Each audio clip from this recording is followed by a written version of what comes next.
Welcome to Randy's Old Time Radio Shows.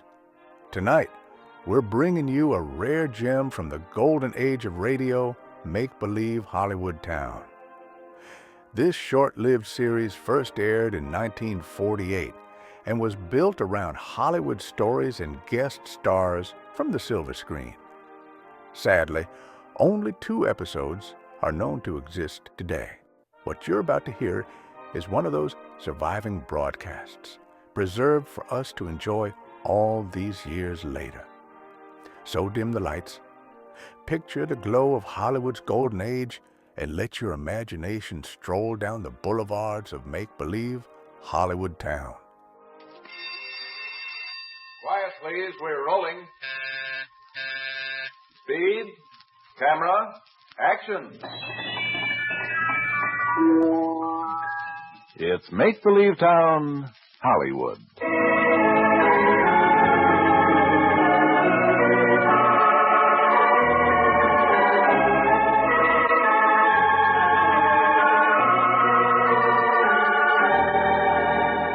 Welcome to Make-Believe Town, Hollywood, and another romantic story of the people to whom all the world's but a silver screen. Here to introduce Act One of today's story is one of Movieland's loveliest, most talented stars, Virginia Bruce. Hello, everyone, and thanks for being with us again. You know, it's been said that this is an age of specialism. Most of us no longer just go to a doctor. We go to a heart specialist, an eye specialist, and so on. If you build a house, you engage a man who specializes in heating, and another who specializes in plumbing. An architect draws the plans, and 6 or 7 specialists in their own fields build the house. But in show business, well, we've always seemed to put more emphasis on versatility than on specialty. Radio actors, for example, are sometimes heard in 4 or 5 different roles every day. In the movies, cameramen have also been directors, and writers sometimes produce their own scripts. We have an excellent example of versatility and talent in 2 different fields on our program today. David Ellis, as fine a radio actor who ever solved the crime and married the girl, is also the writer of today's script. So listen now, won't you, to Act One of Hollywood Romance, by David Ellis, with David Ellis as Henry.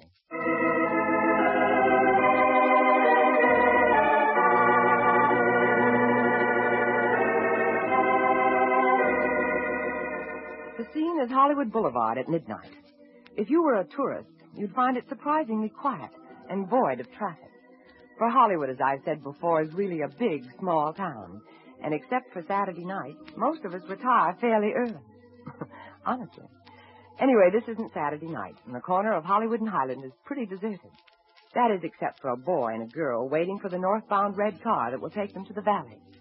They don't know each other. They are hardly conscious of the other's presence until the girl drops her purse. Pardon? You dropped your purse? Oh, so I did. Thank you. You're perfectly welcome. Your purse. Oh, yes. I'm sorry. Thanks. You must be slightly nervous. Yes. Well, that's how it affects you sometimes. I am a little nervous, I guess. I can see that. Well, I never drop things. I don't know what's the matter with me tonight. Do you live in the valley? Yes. That was a silly question. Oh, I don't think it was such a silly question. It was a pretty silly question. What would you be doing on this corner otherwise? If you lived south, you'd be on the other corner. No. I live in the valley. Well, I don't really mind the valley. It's all right. What schools you go to? North Hollywood High. North Hollywood High? Mm-hmm. I used to know a girl who went to North Hollywood High. Do you know Betty Gilfillan? No. Oh, I guess she graduated by the time you were in school. She was tall. You wouldn't know her, I don't suppose. No. She must have graduated by the time I got to school. Sure, it was a silly question. Say, I was just thinking, I hope you don't mind me standing here talking to you. I don't usually do this. I'm not in the habit of doing it, I mean. Oh, I don't mind. Hope you don't think I'm trying to be fresh. Oh, not at all. At midnight, I just feel a little closer to people at bus stops, I guess. Maybe because we're like a little world all our own. There's so few of us, if you get what I mean. It's sort of like being on a desert island. Lonely, kind of. It is that way. I never quite thought of it that way, but it is. So you don't think I'm fresh? Oh, no, not at all. Oh, I thought maybe you might have. I'm not trying to be. Say, there's a hamburger stand open around the corner. Would you like to have a cup of coffee? Well... If you think you should be getting home, don't consider it for a minute, but if you have a little time... Well... Forget it. All right, let's get a cup of coffee. No, I feel funny. You got to be getting home. No, it's all right. No, forget it. It wasn't gentlemanly of me to ask. No, I'd like a cup of coffee. Well, since you might have known Betty Gilfillan, I guess it's all right, isn't it? Sure.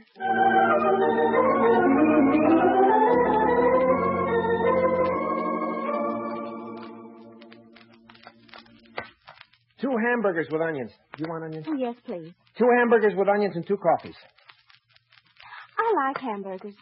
Oh, I don't know. Why not? I can take them or leave them. You never know what's in them. In a reputable You establishment. never know what's in them. Say, you know all about me, and I don't know anything about you. Anything you'd like to know. Except, first you ought to know I hate to talk about myself. Oh, that's very odd. Most people like to talk about themselves. Well, I don't. Well, you don't have to tell me anything you don't want to tell me. Oh, I've got nothing to hide. I didn't mean that. I meant... I have a position with Paramount Studios. What kind of position? Executive. Really? Strictly. Well, that's wonderful. You look very young for such a position. 22. Only 22 and an executive? Well, isn't that unusual? That's enough about me. What about you? Well, I work in a dime store. Toy department. Oh? It isn't very interesting. On the contrary, it can become a real chance to study human nature. Yes, I suppose.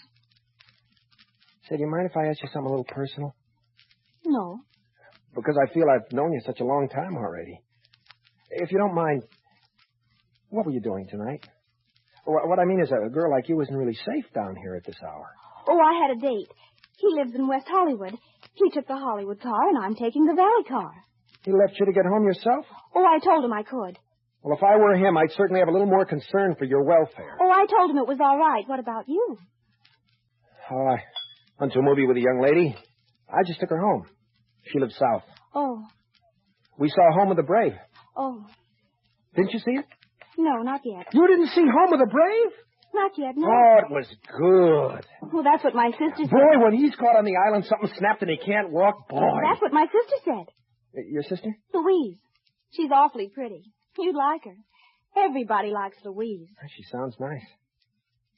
Say, next Saturday night, what about seeing Home of the Brave with me? Oh, I'd hate to make you sit through it again. Oh, no, on the contrary. I thought it was worth seeing again. Even a third time. Besides, I like doing things for people like you. It's my nature. I can see that. I can see that you're very kind. Oh, I try to be nice. I think you might as well if you're going to live with people. You won't think less of me if I tell you something. Not at all. I didn't go to the show with my boyfriend. You didn't? No. I was stood up. You were? It's never happened before. I'd like to know who he was. I don't know what made him do it. Men can be cruel. Can you imagine asking a girl to meet you at the Pantages Theater and then not having the goodness to show up? Awful. Of course I was humiliated. Well, I don't blame you. I waited for so long my feet began to hurt. And he never showed up at all. Well, it certainly took long enough. Hamburgers certainly took long enough, didn't they? I don't mind. Well, I'll tell you something. What? This puts us somewhat in the realm of coincidence. You too? Me too. I went to the show alone. This girl I was going to take out, she called up at 7 o'clock and said she didn't feel well. That's dirty. Say, that's life. She found somebody who can spend a lot on her, I guess. And she lives in nightclubs. Me, I can only afford movies. I suppose it sounds a little silly, but I feel much better now. I don't feel so alone. You know something? You're nice. My name's Henry. Henry Phelps. Naomi Tarakowski. How do you do? How do you do? I'm glad you told me. About what?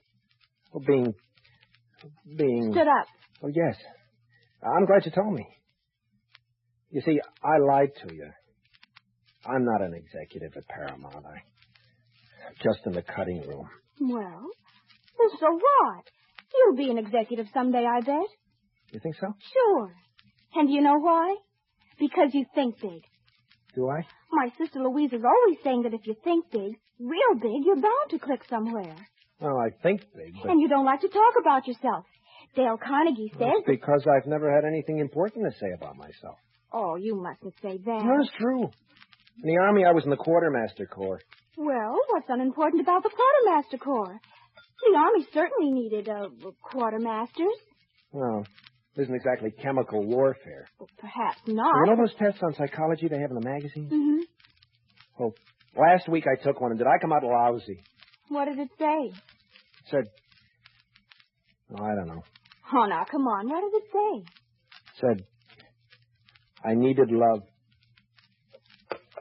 Well, that's nothing. Oh, I'm sorry I mentioned Oh, it. not at all. I didn't mean to embarrass you. Not at all. Please don't think that. I guess maybe I do, too. Need love? I guess maybe. Say, are you sure you want to take me all the way home? Then why not? It's late. Oh, that's all right. Well, if you're sure. I'm positive.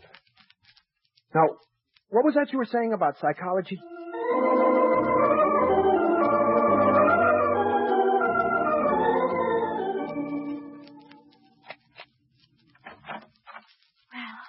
Good night. Good night. It was a pleasure. I can't thank you enough. I'll see you next Saturday. All right. Don't forget. I won't. Good night. Good night. She's wonderful. Now, really, admit it, Henry. Isn't she wonderful?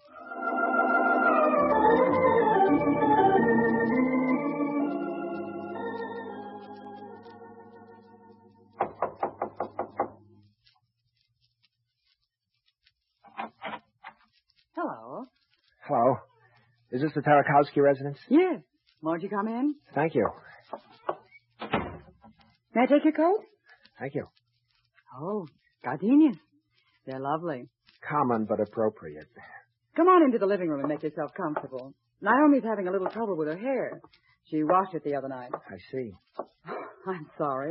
I'm Louise, Naomi's sister. I'm pleased to know you. She told me an awful lot about you. You work at MGM, don't you? Paramount. She said MGM. You cut things.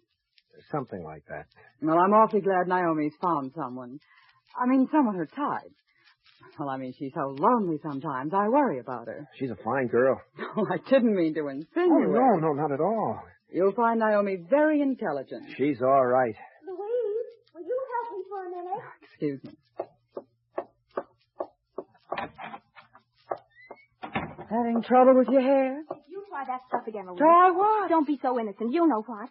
Every boy that ever comes to see me, you try it with. Just because he's come to see me. He's got bushy eyebrows, a high forehead, and he's not tall. He'll be bald at 30, I can tell. I'm not the least interested. Stop it, Louise. He'll hear you. What do I care? The jerk. He's not a jerk. It's all right with me. So you're prettier than I am. And Mom was always giving you more attention. And every time I got something, you took it away from me. And Mom always said, let her have it, dear. She's your sister. Well, not anymore. Mom's gone. Now who's talking too loud? Well, I'm grown up now, Louise. He may not be handsome, but he's nice. Very nice. And you just stay away from him. I wouldn't have him if you gave him to me. If I couldn't do better than that, Naomi. I know. You can always do better than that. Now, please go back in there and keep him company, if you don't mind. I mind, but I'll go. Well, we finally got it settled. Her hair problem. It's so fine, you know, it's very hard to control. Say, it's a very nice dress you have on. Like it? I made it myself. Really? Mm-hmm. You must be pretty handy. I make most of my own clothes. I see. Not that I'm a homebody. Oh, I can see that you're not. I like to go out. I bet you dance well. Not too well. No, I bet you do. Ah, my feet are too big. I bet you have a fine sense of rhythm. Oh, no. I can tell. You're sensitive. Oh, no. I'm going out, too. Hope you have a lovely time. Already? Gosh, you look nice. I brought you these. Oh, thank you. They're lovely. Well, good night, Louise. Glad to have met you. Good night, Henry. Have a good time.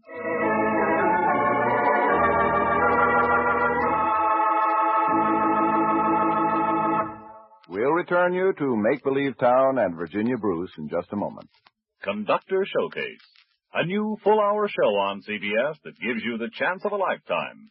Starting tomorrow night, the nation's top popular composer-conductors will lead a special 48-piece orchestra in their brilliant arrangements of Rogers, Berlin, Humans, Kern, Gershwin, and other modern masters of song. Tomorrow night, it's David Bruckman on the showcase. On succeeding Wednesdays, you'll find Raymond Page, Mark Warnow, Robert Russell Bennett, and Ray Block. For an unusual hour with the top men in their field and music you love to hear, don't miss Conductor Showcase starting Wednesday night on most of these same CBS stations. Now here's Virginia Bruce with Act Two of today's Make-Believe Town story, Hollywood Romance.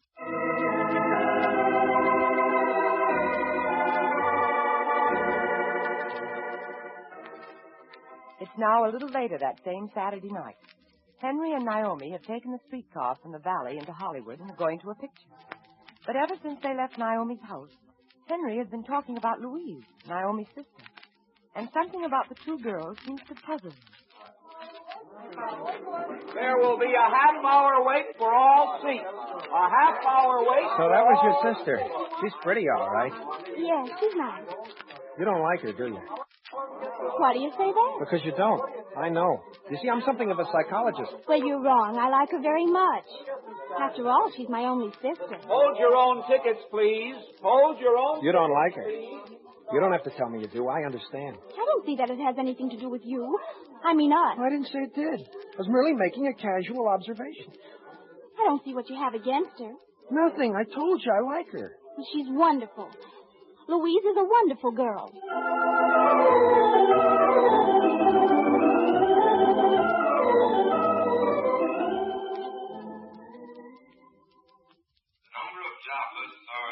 Here's a couple of seats right here. Okay. Excuse me, please. Oh, sorry. Louise is a wonderful girl. I know it. You don't have to convince me. And if you're going to go around making those kind of remarks about her, quiet. What kind of remarks? I didn't make any remarks about her. You said she wasn't good enough to be my sister. I didn't say that. I said no one was good enough to be in the same place as you. It's because I think so much of you that I said it. Will you be quiet? It's no way to put it. Silly Naomi, the whole thing. Why don't you take her out and see? Because I know she's nice. I just made a common, ordinary, casual observation that any discerning human being might have made. Would you mind being quiet back there? Sorry. Take her out and see. But I don't want to take her out. I want to take you out. I want you to take her out. But why? I don't get it. Because I want you to. Can't you understand? I want you to. All right, Naomi, I'll ask her. I'll ask her out if it'll make you feel better. Only I must say, I don't get it. I don't get it at all. If you told him quit that gabbing, I'm going to call an usher. Oh, sorry.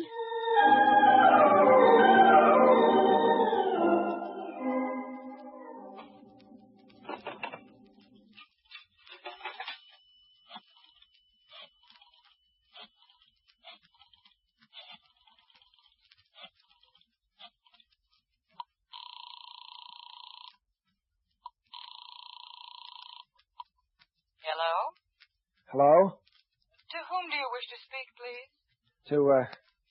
To you, Louise. Oh, this isn't George Ramirez. No. Well, who is it? Henry Phelps, remember? Oh, yes. Would you consider it an insult to your sister if I asked you out with me?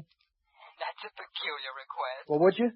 Well, not particularly. It's a date. Saturday? Tied up Saturday. Sunday night at 8. All right, Henry. Bye. You can't live with him and you can't live without him. You can't live with him and you can't live without him. So that's pretty good.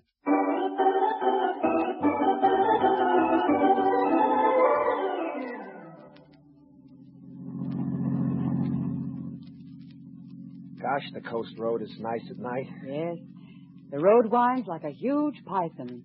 That's very poetic, Louise. I never quite thought of it like that. I write poetry. Would you like to hear some? Yes, I would. I wrote one called Angels in Dark Water Swimming. When we get home, I'll read it to you. If you won't laugh. Poetry? Laugh? Well, my gosh, if you named somebody, anybody whom I could be, I'd choose Lord Byron. I didn't know you liked poetry that much. It's just another facet of my total personality. Oh? So where'd you get the car? I was going to ask you. A friend of mine. She has a good deal of money, and she likes me and said I could use it tonight. I feel funny driving her. I'd hate to wreck it. I don't think a girl looks good behind the wheel on a date. I know, but I feel kind of funny driving it. Well, then why don't we stop for a while? Stop for a while? Mm-hmm. Pull in the next drive and we'll look at the ocean. What? Sure. There's one. Sure.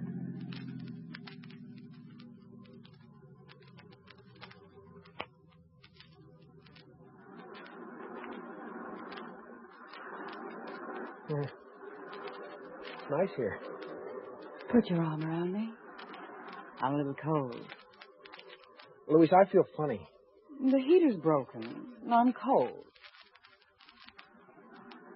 That's much better. How do you feel? Funny. Naomi might... Closer. Gosh, you're pretty. In the moonlight. You're the prettiest girl I've ever been out with. Am I? May I kiss you? Never ask. Louise. All right, that's enough. Louise. That's enough, I said. Let's go. It's cold here. Louise. It's cold. I want to go home.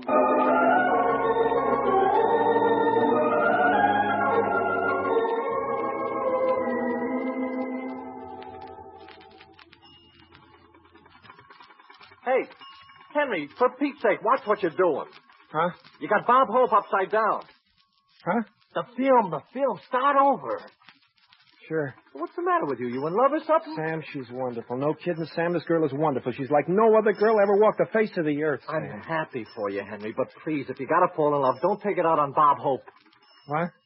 He's upside down. Yeah. How could I do a crazy thing like that to Bing Crosby?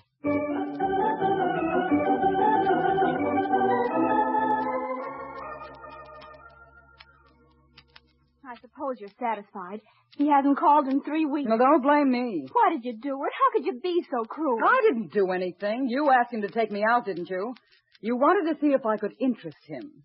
You wanted to see if there was one boy in the whole world that I couldn't interest. Well, you lost. It's your own fault, Naomi. I know you're right. It's my own fault. No, don't feel so bad. He might call yet, who knows?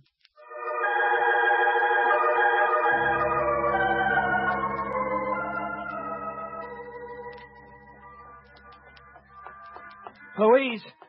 Louise. What? Oh, Henry. You've been coming down to the office for a month now. I had to see you before you went to work. Louise, I love you. You only think you do. I can't help it. That night something snapped. I mean, you did something to me.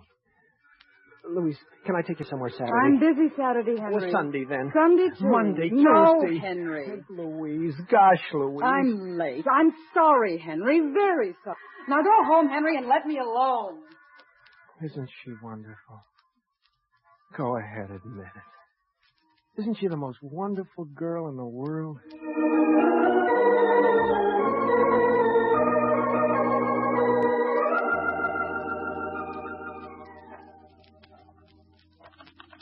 You going to lunch, Henry? Yeah, Sam. Hey, what's the matter with you? You look terrible. You got rings around your eyes. Did you know that? Rings? Black ones. It's no wonder. What about your girl? Only 2 things ever bother me, money and girls.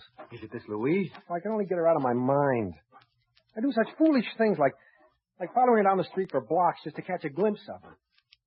Like meeting her down at the office just to talk to her. Well, Henry, if I were you, if she's treating you that bad, making you feel this terrible, I wouldn't have anything to do with it. A woman that'll treat you like that has no love in her heart. Oh, you don't know Louise. Ever show you her picture? No. Well, look, this is it. No, this isn't her. This is her sister, Naomi. Uh-huh. Naomi. She'd never do a thing like that. Telling me to kiss her and then throwing me off like an old coat. She looks like a sweet girl. Beauty isn't everything. Only skin deep. There's something in that. It's the beauty of a person's soul. It's what's underneath. Takes a while for people to see what's underneath sometimes because it's kind of like a glare, beauty is. I mean, it blinds you temporarily.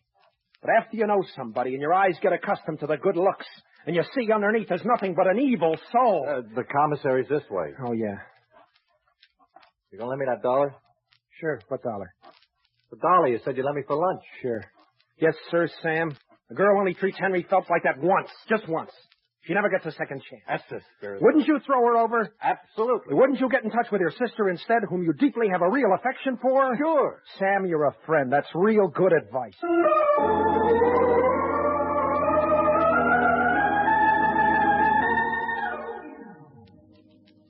Will you set the table, Louise? No. I'm busy with the roast.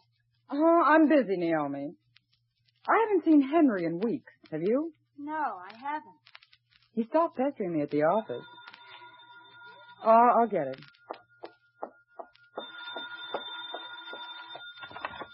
Hello. Hello? Louise? Look, Henry, please. I've told you. Is Naomi there? Naomi? Your sister. Oh, Naomi. Just a moment. Naomi. Telephone. Oh, the roast will be ruined. Turn it off for me, Louise, will you? Hello? Naomi? Oh, hello, Henry. Hello. Who do you wish to speak to? Who do I wish to speak to? Who do I wish to speak to? That's a silly question. To me? Certainly. Are you busy tonight? Not that I can't break. Not that you can't break what? Well, I had an engagement, but not one I can't break. Break it. I'll see you at 8:30. 8:30. All right, Henry.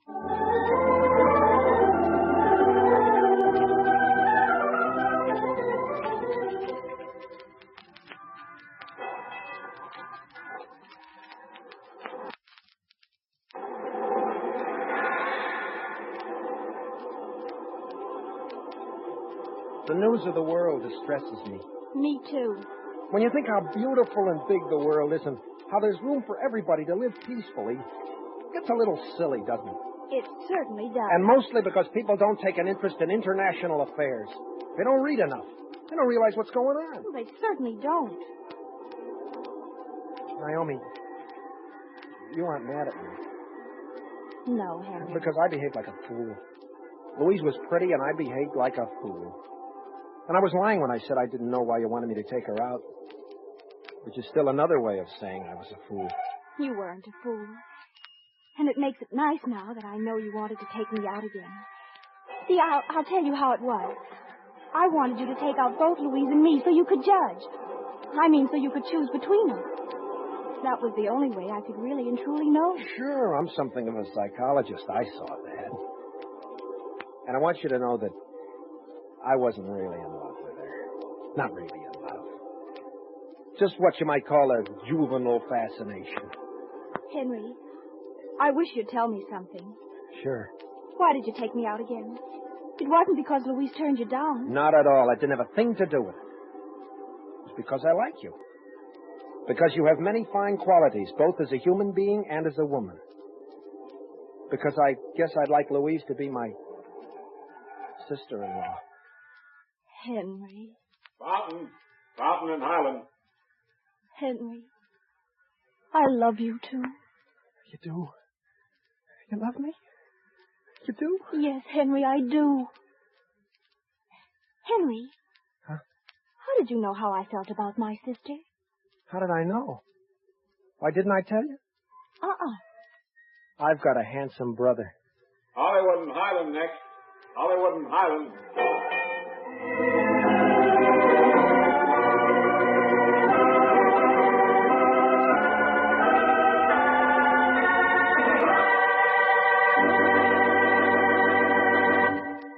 Well, that's the story of one kind of Hollywood romance, and how a boy and a girl found each other and their future happiness, waiting for a streetcar at the corner of Hollywood and Highland.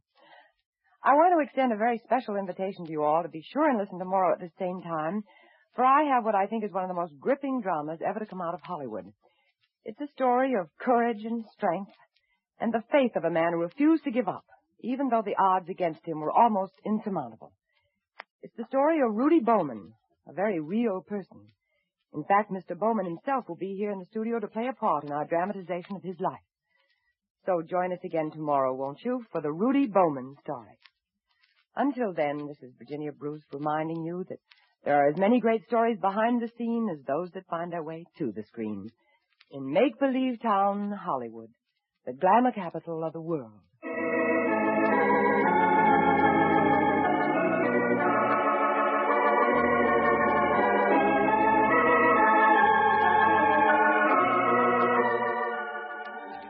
Featured in today's story were Joy Terry as Naomi and David Ellis, who wrote the script and played the role of Henry. Our producer-director is Ralph Rose. Music is by Ivan Ditmars. Listen again tomorrow at the same time when Virginia Bruce returns with another story from Make-Believe Town, Hollywood. This is John Jacobs speaking. Black magic and white magic. Here are phrases you'd expect to find in the dark streets of Soho or the back trails of the jungles. But tomorrow night you will find them bandied about in a small American town, River's End, home of Dr. Christian. And it'll be the kindly, small-town physician himself who practices the white magic, healing a serious domestic breach with the aid of a television set. CBS cordially invites you to hear this latest Dr. Christian story, White Magic, tomorrow night on most of these same CBS stations. Make-Believe Town, Hollywood, starring Virginia Bruce, comes to you every day at this time transcribed. This is CBS, the Columbia Broadcasting System. Well, folks, that's all for this episode here on Randy's Old Time Radio Shows. Now, bringing these golden oldies back to life takes no small amount of time and effort from our good friend Randy, cleaning up the audio, converting the files, and making sure each show has the best audio possible. If you've enjoyed the program and you'd like to help keep these classics on the airwaves night after night, why not consider a small donation? Every penny goes straight to supporting Randy's work and helping this channel stay on the air. You'll find the links down in the description below. And for those of you kind souls who've already given, Randy tips his fedora to you. Your support truly keeps this old radio spirit alive. Thanks ever so much. And until next time, keep those dials tuned and keep the memories rolling.